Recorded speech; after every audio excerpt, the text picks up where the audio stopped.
Shalom. God is good. All the time. God is good. Haleluya. Haleluya. Tuhan selalu baik. Amat baik. Bahkan sangat baik. Amin. Ya, hari ini kita memperingati hari kemenangan. Kenapa kemenangan? Karena Dia hidup, betul. Karena Dia bangkit. Haleluya. Ya. Jadi tema saya hari ini adalah hidup dalam kuasa kebangkitan. Amin. Amin. Haleluya, haleluya. Yuk kita buka ayatnya. Di 1 Korintus 15 ayat yang ketiga dan yang keempat. Jadi hari ini, di hari yang ketiga, Tuhan bangkit. Kalau kemarin kita sudah merayakan hari Jumat Agung, betul ya? Jumat yang kemarin di mana Yesus sudah mati untuk setiap kita. Amin. 1 Korintus 15 ayat yang ketiga dan keempat. Sudah ada? Ya, oke. Sebab yang sangat penting telah kusampaikan kepadamu, yaitu apa yang telah kuterima sendiri, ialah bahwa Kristus telah mati karena dosa-dosa kita sesuai dengan kitab suci. Di Roma 5 ayat 8. Akan tetapi Allah menunjukkan kasih-Nya kepada kita oleh karena Kristus telah mati untuk kita ketika kita masih berdosa. Tuhan tuh menunjukkan kasih-Nya ketika kita masih berdosa. Artinya apa? Ketika itu kita masih tukang gosip, masih tukang tipu, masih suka bohong, masih iri, masih benci, masih munafik, masih jahat. Di sini di firman Tuhan dikatakan apa? Kristus mati ketika kita masih berdosa. Ketika kita masih gak benar hidupnya. Tapi dia mau mati untuk kita. Dia mau mati untuk kita. Amin, haleluya. Dan dikatakan di 1 Korintus 15 ayatnya yang keempat. Bahwa Ia telah dikuburkan. Dan bahwa Ia telah dibangkitkan. Dan pada hari yang ketiga sesuai dengan kitab suci. Ia dibangkitkan. Haleluya, haleluya, haleluya. Waktu Tuhan bangkit. Itu menyatakan Dia adalah Tuhan. Setiap nabi yang lain hidup, mati, tapi tidak bangkit. Dan Dia bangkit bukan rohnya aja yang bangkit, tapi fisiknya juga bangkit. Waktu Dia datang kepada murid-muridnya, Dia makan bersama murid-muridnya, Dia berjumpa dengan murid-muridnya, bahkan Dia bertemu dengan Thomas yang tidak percaya bahwa Dia sudah bangkit. Dia berkata, cucukkan tangan di tempat aku. Itu menyatakan Dia hidup. Amin. Dia hidup. Dia membuktikan Dia adalah Tuhan. Dia yang sudah menebus dosa kita. Dan alam maut tidak menguasainya. Amin. Dia yang sudah mati untuk kita ketika kita masih dalam dosa kita.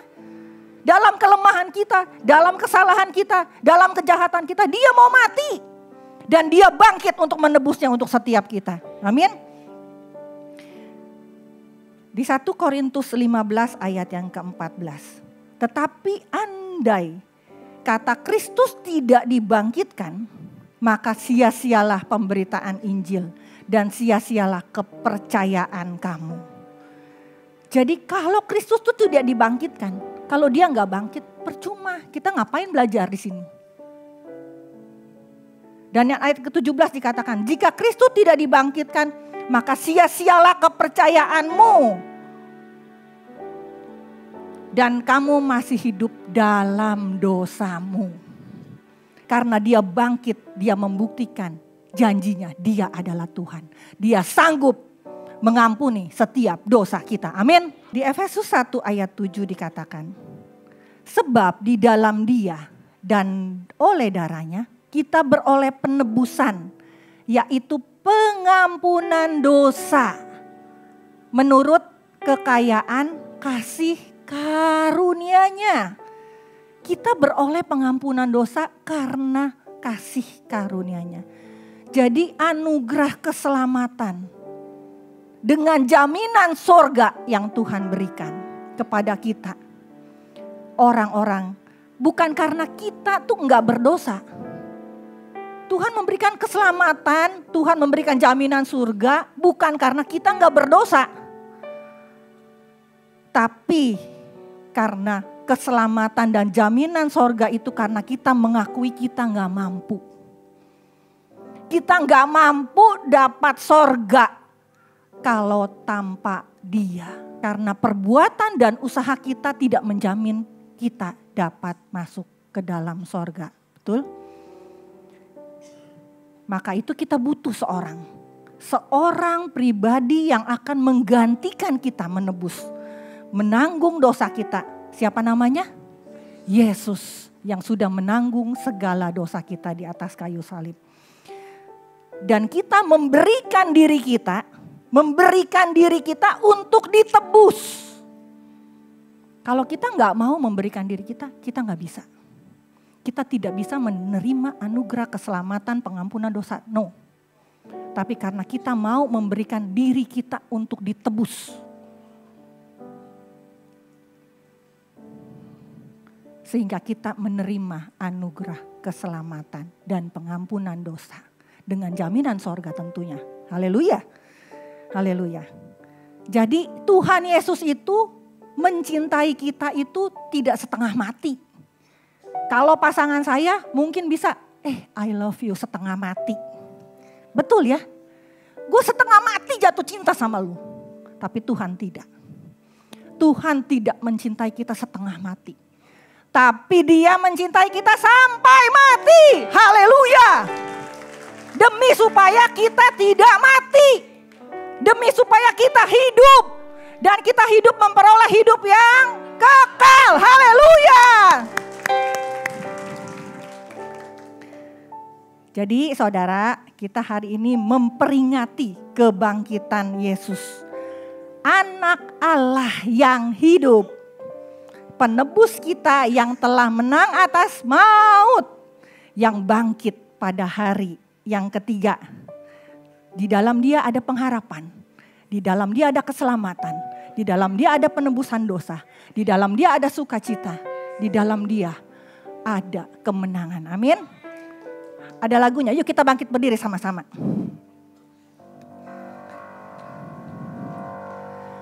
Satu, dua, tiga.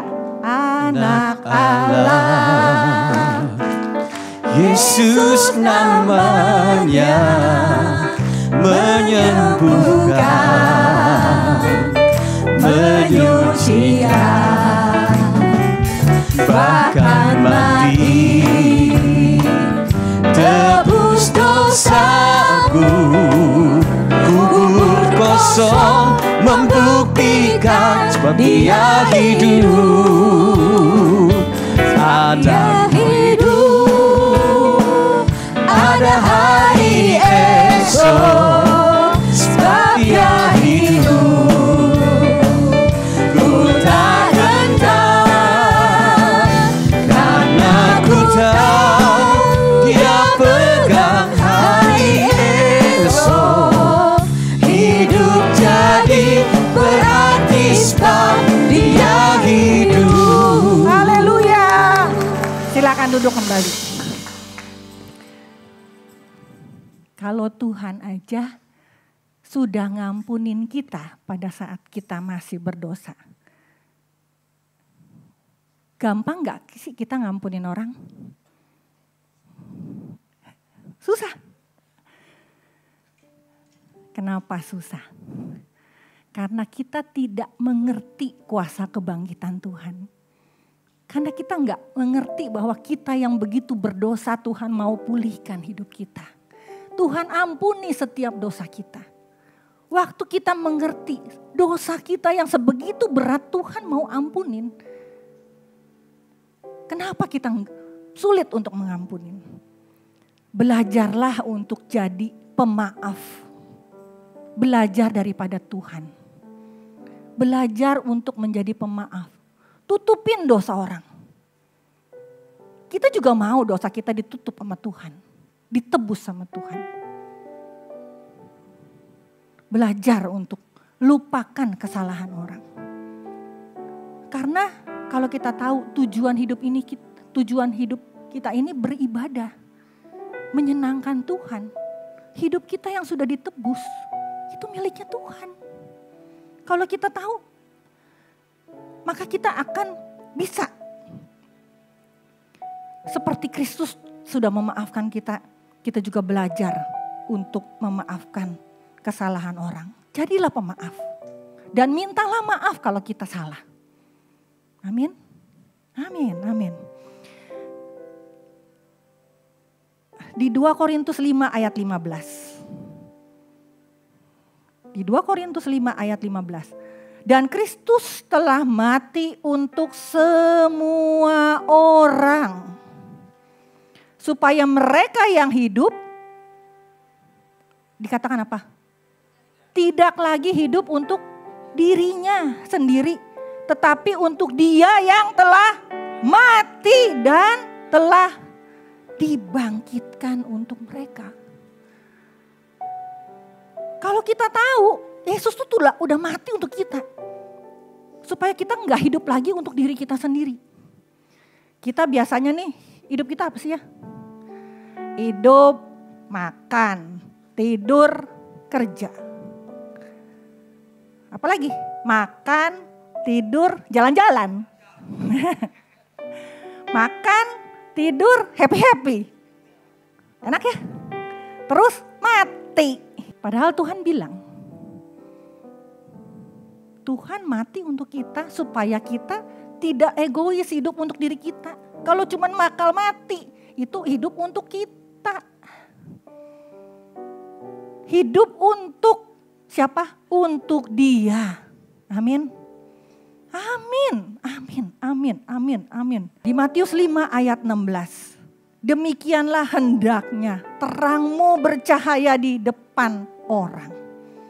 Supaya mereka melihat perbuatanmu yang baik. Dan memuliakan Bapakmu yang di surga. Amin. Jadi kalau kita hidup, Tuhan bilang hendaklah. Kalau kau sudah dibangkitkan, terang Tuhan sudah ada atasmu. Bangkit, bercahayalah, lakukanlah perbuatan baik, muliakan Bapakmu di surga, beritakanlah Injil. Kayaknya tegang semua nih, maaf ya. Jadi kalau temanya kan hidup ya, nama saya saat ini kan hidup dalam kuasa kebangkitan. Nah, bagaimana kita menjalani hidup kita agar kita bisa hidup dalam kuasa kebangkitannya Kristus? Siapa yang mau hidup dalam kuasa kebangkitannya hidup? Kalau kita tetap egois, itu namanya kita hidup dalam manusia lama. Kita belum hidup dalam kebangkitannya Kristus. Amin. Siapa yang mau di sini hidup dalam kebangkitannya Kristus? Amin. Ya, yuk. Yang pertama, kita harus hidup dalam kebenaran. Di 1 Petrus 2 ayatnya yang ke-24. Ia sendiri telah memikul dosa kita di dalam tubuhnya di kayu salib. Supaya kita yang telah mati terhadap dosa hidup untuk kebenaran. Amin. Di Yohanes 8 ayat 31 dan 32. Maka katanya kepada orang-orang Yahudi yang percaya kepadanya. Jikalau kamu tetap dalam firman-Ku, kamu adalah murid-Ku. Dan kamu akan mengetahui kebenaran dan kebenaran itu akan memerdekakan kamu. Haleluya. Haleluya. Apa sih itu kebenaran? Kebenaran adalah firman Tuhan. Kita nggak akan bisa hidup dalam kebenaran kalau kita nggak tahu apa itu kebenaran. Betul ya? Ya, kita nggak akan tahu larangan-larangan rambu-rambu lalu lintas kalau kita nggak kenal, kita nggak belajar tentang rambu-rambu lalu lintas. Benar nggak? Misalnya perbodan kita terobos karena kita nggak tahu. Begitu juga kalau kita mau hidup kita merdeka, kita mau hidup kita menang, kita mau hidup kita bangkit, tapi kita nggak mau hidup dalam kebenaran, bagaimana bisa? Pertanyaannya, betul? Oleh karena itu kebenaran yang adalah firman Tuhan harus dibaca setiap hari Minggu waktu di sini aja, oke? Atau waktu rumah doa aja, oke? Atau waktu live aja, oke? Ya, setiap hari. Bagaimana kita bisa hidup dalam kebenaran kalau kebenaran itu tidak menjadi satu dengan kita? Kita nggak ngerti apa itu perkataannya Tuhan, apa itu firman Tuhan. Yuk sama-sama mulai saat ini hidup dalam kebenaran. Kita baca firman-Nya. Firman itulah adalah Allah sendiri. Jadi jangan sepelekan gitu. Jangan sepelekan, firman, Alkitab, jadi ganjelan tidur malah. Jangan sepelekan. Karena firman itu adalah Allah sendiri. Waktu kita bergaul dengan kebenaran, kita bergaul dengan firman. Firman itu akan hidup dalam kita. Hidup dalam kebenaran. Dan kebenaran-kebenaran itu akan memerdekakan kita. Akan terus mengingatkan kita, membentuk kita. Lama-lama kita akan menjadi serupa seperti apa yang Tuhan mau. Amin. Amin. Haleluya, haleluya. Yang kedua, hidup dipimpin oleh Roh Kudus. Galatia 5 ayat 18. Tetapi jikalau kamu memberi dirimu dipimpin oleh Roh, maka kamu tidak hidup di bawah hukum Taurat. Saudara, waktu Tuhan Yesus dibangkitkan itu Roh Kudus dicurahkan. Saudara tahu nggak?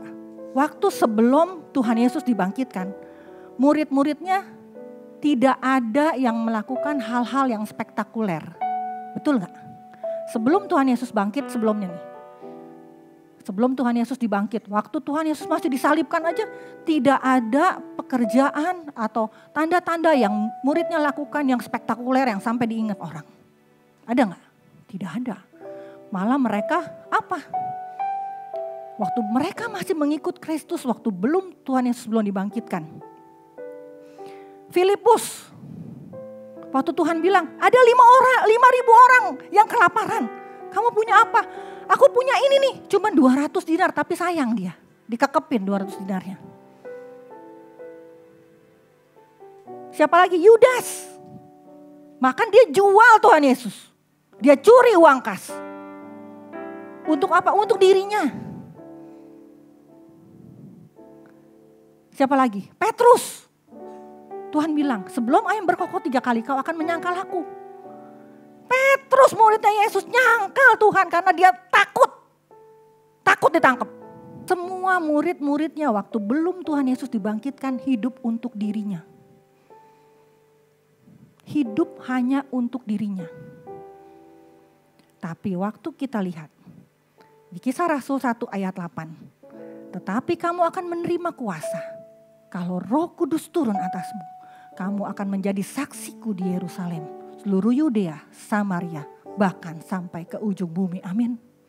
Waktu Tuhan Yesus dibangkitkan, Tuhan Yesus menampakkan diri kepada murid-muridnya. Yang pertama kali kepada Maria Magdalena. Waktu Maria Magdalena tahu Tuhan Yesus bangkit, dia bersuka cita. Ada satu perubahan.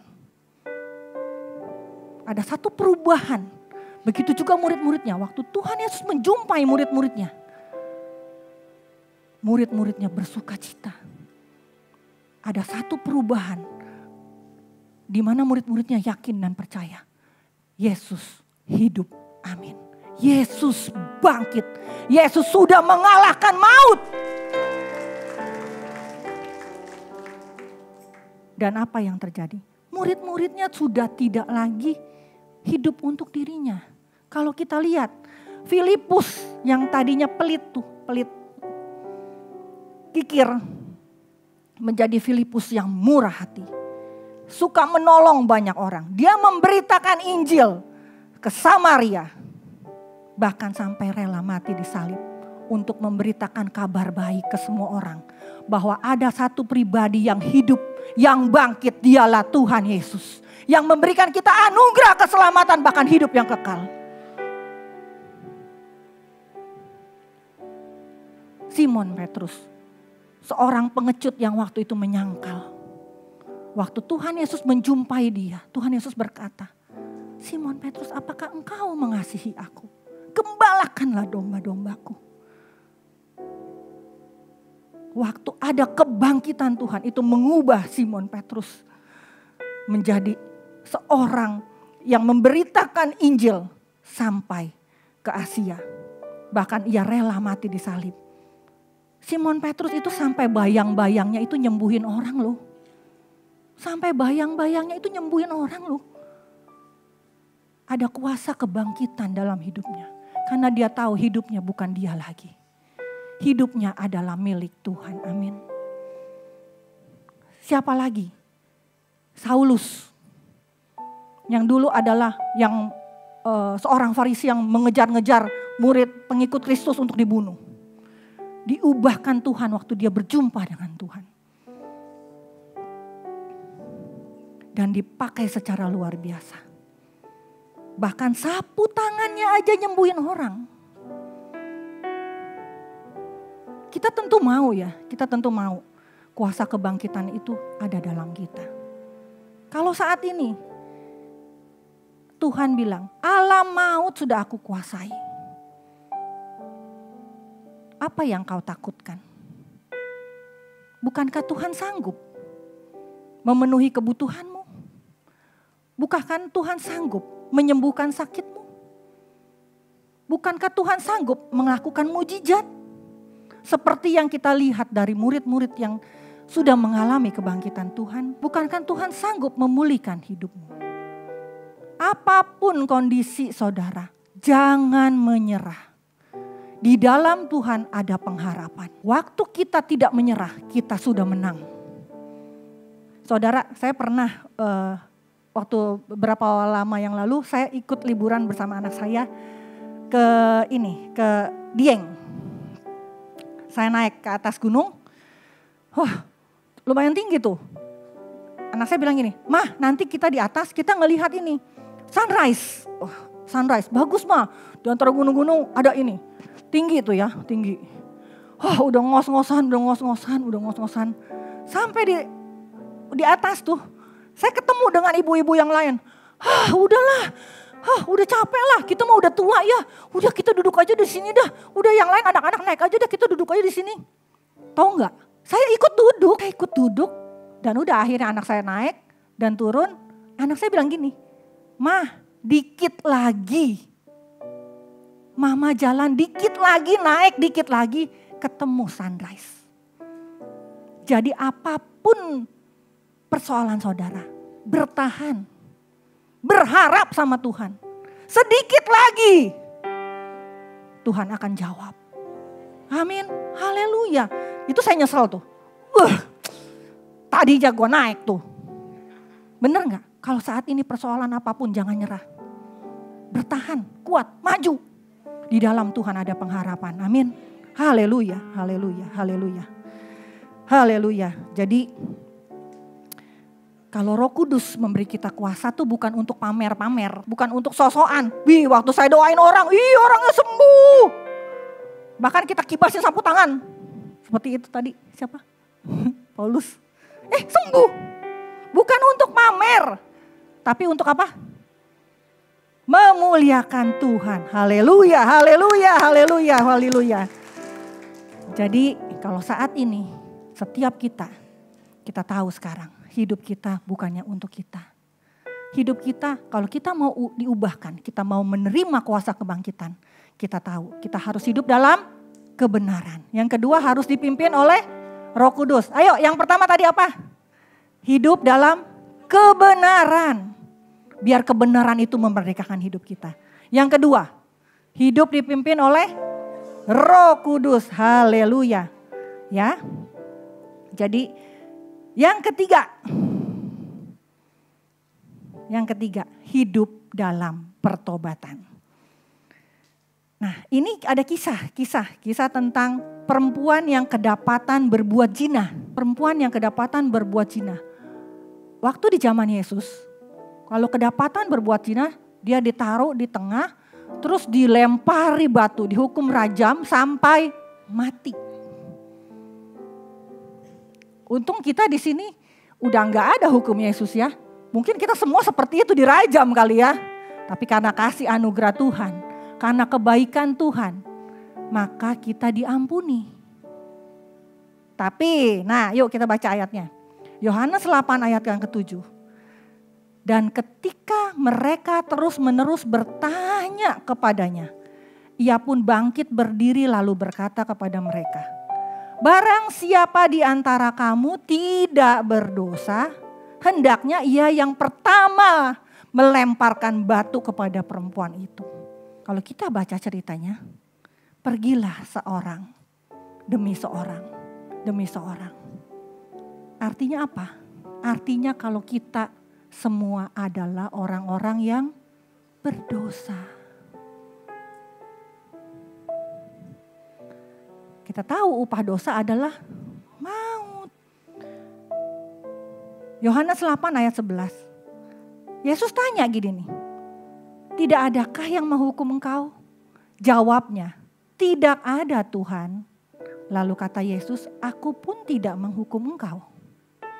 Pergilah, jangan berbuat dosa lagi. Mulai dari sekarang. Amin. Jadi kalau hari ini mungkin kita gak luput dari dosa. Kita manusia yang hidup dalam daging. Pasti ada dosa. Pasti ada dosa. Mungkin kita gak sadarin dosanya. Misalnya saya nih. Misalnya ada orang jalan terus melengos sama saya. Terus saya dalam hati dalam hati yang kecil gitu ya. Saya ngomong, dia tuh gak ada sopan-sopannya, lewat aja melengos. Dosa gak? Dosa. Sebetulnya dia melengos, bukannya melengos, mungkin dia gak lihat. Tapi kita udah berasumsi itu, udah berpikir, melengos nih dia nih. Kita udah berdosa, artinya kita udah memfitnah dia. Tanpa sadar kita udah berdosa. Betul gak? Kita harus hidup dalam pertobatan. Kalau kita salah, kita minta maaf sama orang. Jangan egois gitu loh. Lu salah ya, lu minta maaf sama gue. Giliran kita salah, minta maaf gak mau. Jangan. Kalau kita salah bilang, ya sorry ya tadi gue pikir lu itu. Sorry ya tadi gue udah berprasangka yang gak baik. Kita minta maaf. Jangan pelit-pelit minta maaf. Karena kita juga orang yang perlu dimaafin, betul? Betul gak? Mau gak dimaafin? Iya. Nah makanya minta maaf, oke? Oke, haleluya. Jadi karena kita masih hidup dalam daging, kita adalah orang-orang yang berdosa. Hiduplah senantiasa minta pengampunan dosa dari Tuhan. Tidak ada dosa yang tidak diampuni. Asal dosa itu diakui di hadapan Tuhan. Ya, Tuhan tuh pasti ngampunin dosa. Pasti ngampunin dosa. Tapi Tuhan bilang, jangan lakukan lagi. Udah tahu misalnya berzina salah, tetap aja begitu. Udah tahu selingkuh salah, tetap selingkuh. Ya salah dong. Tetap aja dosa. Jangan secara sadar kita minta ampun sama Tuhan. Ya, oke? Jadi ada satu kisah. Oh ya, saya ulang dulu nih. Untuk kita hidup dalam kuasa kebangkitan. Yang pertama apa? Hidup dalam kebenaran. Yang kedua, hidup dipimpin oleh Roh Kudus. Yang ketiga, hidup dalam pertobatan. Amin. Amin. Haleluya. Ada satu kisah. Saya ceritakan satu kisah. Ada satu kisah yang namanya, ada seorang anak Belanda umur 5 tahun namanya Chin Colston. Mungkin saya pengucapannya mungkin agak salah, tapi itu yang saya baca. Chin Colston. Waktu tahun 2016 dia divonis menderita kanker ganas di otak. Terus dia menjalani kemo. Dokter udah bilang kemo ini hanya memperpanjang usia dia 1-2 tahun. Waktu pada kemo pertama, Cin ini ketemu dokternya. Terus dia tanya, "Dok, banyak gak sih anak-anak yang sakit seperti saya?" Dokternya bilang, banyak. Banyak anak di luar sana yang sakit seperti kamu. Tapi Cinnya bilang gini, apakah semua dapat pengobatan seperti ini? Tidak. Tidak semua anak dapat pengobatan seperti ini. Itu karena mereka punya orang tua yang tidak mampu. Orang tuanya gak mampu biayain mereka untuk seperti ini. Kemo seperti dia. Waktu dia pulang, waktu si Cin ini pulang, setiba di rumah Cin bilang sama orang tuanya, "Pak, saya mau cari duit nih." "Buat apa?" kata papanya. "Buat apa kamu kecil-kecil gitu ya, anak kecil 5 tahun ya. Buat apa?" "Saya mau cari dana buat bantuin anak-anak di luar sana yang sakitnya kayak saya." "Oh ya, namanya orang tua ya, iya aja." Besoknya dia ke sekolah, dia bawa kuteks, tahu gak kuteks? Cat kuku. Cat kuku ke sekolah. Terus sampai di kelas dia bilang sama temennya, siapa yang mau dicat 10 jarinya, 10 kuku jarinya, bayar 1 euro. Duit sini sekitar 15.000. Bayar 1 euro nih, saya catin kamu 10. Wah, ternyata kata si Cin bilang, iya nih duitnya bukan bekas saya, duitnya nanti untuk bantu orang-orang yang sakit kayak saya. Oke, wah ternyata teman-teman seneng loh. Wah banyak, akhirnya pindah ke kelas sebelah. Kabar itu terdengar ke kelas sebelah. Wih banyak juga ke kelas sebelah yang minta dikutekin. Akhirnya tersebar berita itu. Berita itu tersebar dan diliput sama TV Belanda. Diliput. Wah akhirnya banyak dari kota-kota lain banyak. Papanya yang melihat seperti itu, papanya akhirnya buatin satu rumah kaca di depan pekarangannya. Untuk supaya Cin bisa ngutekin orang yang datang. Dari kota-kota lain banyak. Selebritas, semualah, mungkin influencer juga ya, datang semua untuk mau dikutekin. Tapi bayarnya gak 1 euro, ada yang 100 euro karena mereka tahu itu untuk donasi. Ada yang 1.000 euro, bahkan Paus Prancis juga mengirimkan bantuannya dari Vatikan. Begitu dia mendengar. Bulan berganti bulan, dari tahun 2016 sampai bulan Mei 2017. Donasi yang Cin kumpulkan itu mencapai 9 juta euro atau setara 14 miliar rupiah. Dan akhirnya sumbangan ini didonasikan kepada Palang Merah Belanda. Akhirnya pada tanggal 8 Juli 2017, Cin menghembuskan nafasnya yang terakhir di rumahnya. Kita bisa belajar dari seorang Cin. Di usianya yang singkat, dia dapat membuat hidupnya berarti. Amin. Usia kita mungkin lebih dari usia Cin. Betul? Tapi apakah hidup kita berarti? Apakah hidup kita mau memberitakan kebaikan Tuhan? Apakah hidup kita mau memberitakan Injil? Apakah hidup kita mau memberitakan perbuatan-perbuatan ajaib, perbuatan-perbuatan baik yang untuk kemuliaan bagi nama Tuhan? Ya, jadi hidup ini bukan seberapa kita dikenal orang. Biarlah hidup ini kita pakai seberapa kita berguna untuk kerajaan Allah. Amin. Sehingga orang-orang mengenal kita adalah anak-anak Allah yang sudah dibangkitkan Tuhan. Amin. Haleluya. Yuk. Mungkin ada satu slide yang terakhir, reaching every person in the earth. Kalau kemarin Gembala Sidang kita berkata, inilah waktunya kita menjangkau setiap jiwa-jiwa. Sampai seluruh bumi mengenal Yesus adalah Tuhan dan Juru Selamat. Amin.